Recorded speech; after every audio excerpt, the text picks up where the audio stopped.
হিমালয়ের শুভ্র শিখরে চাঁদের নীলাভ আলোয় বসে আছেন তিনি, মহাদেব। চারদিকে নিস্তব্ধতা, কেবলমাত্র গঙ্গার কলকল ধ্বনি আর ডমরুর সূক্ষ্ম প্রতিধ্বনি। গভীর ধ্যানে নিমগ্ন এই নীরবতার মধ্যেই যেন লুকিয়ে আছে সৃষ্টির সমস্ত শক্তি। হিমালয়ের কন্যা পার্বতী কঠোর তপস্যা করলেন তাকে স্বামীরূপে পাওয়ার জন্য। অবশেষে মহাশিবরাত্রির পবিত্র রজনীতে তাদের বিবাহ সম্পন্ন হল। দেবতারা ফুল বর্ষণ করলেন, আকাশ ভরে উঠল হর হর মহাদেব ধ্বনিতে। এই মিলন শুধু দুই আত্মার নয়, এটি শক্তি ও চেতনার মিলন। শিব ছাড়া শক্তি অসম্পূর্ণ, শক্তি ছাড়া শিব সব।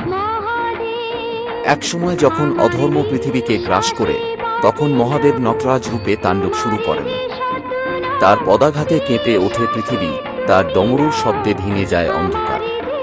তাণ্ডব মানে ধ্বংস নয়, এটি হল পুরাতনকে ভেঙে নতুনের সূচনা। আজ সেই পবিত্র রাত।